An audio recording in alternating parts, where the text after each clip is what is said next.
লইয়া সুরে সবে লইয়া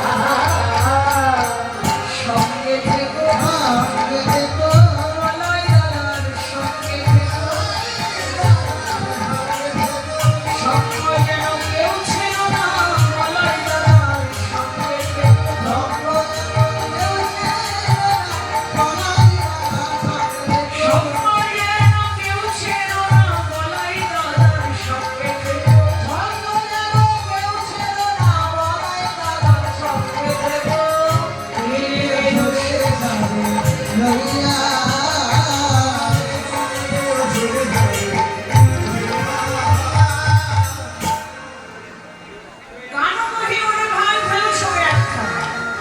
সবাইকে দেখে এবার বলছে অন্যান্য শাখাদেরকে যে সবাই তোমরা একসঙ্গে খেলো।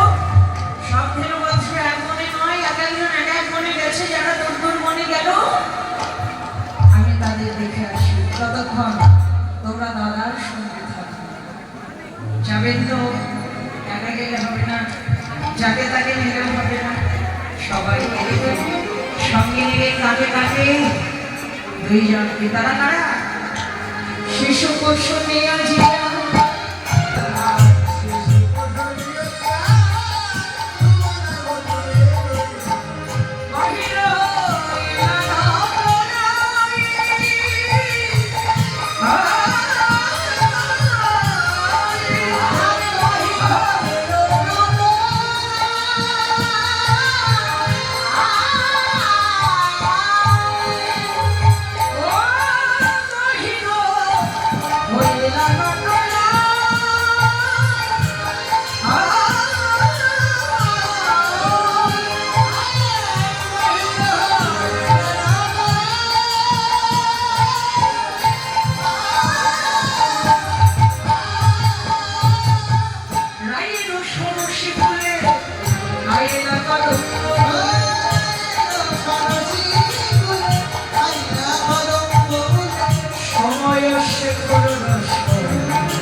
তারা কারা?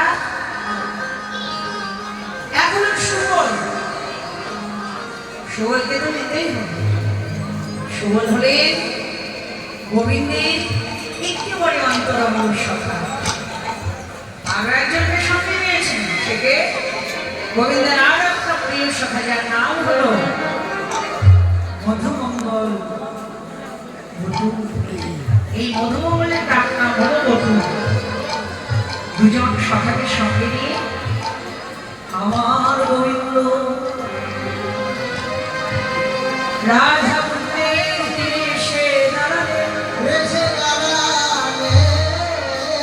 রাধা পুত্রের শোভা দর্শন করে ওই তার নাই বিরহ সান্ত্বনা হওয়া দূরের কথা,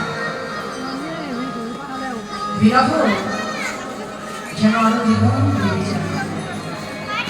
রাধা কুণ্ডের ধুলায় পড়ে জয় রাধে জয় রাধে রাধে রাধে রাধে রাধে বলে গড়িয়ে গড়িয়ে কাঁদতে লাগলেন রাধা। এমন অবস্থা হয়ে গেল যেন ভক্তির বিরহে ভগবানের প্রাণটাই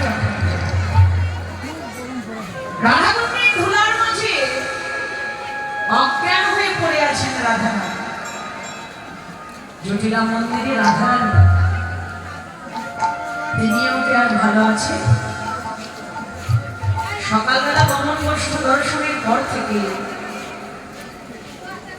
একবার ললিতার গলায়, একবার বিশাখার, একবার বিশাখার গলায়, একবার ললিতার গলা জড়িয়ে বাঁচছে, সখী কৃষ্ণ ভালোবাসা যে দেখ করি না, গোবিন্দ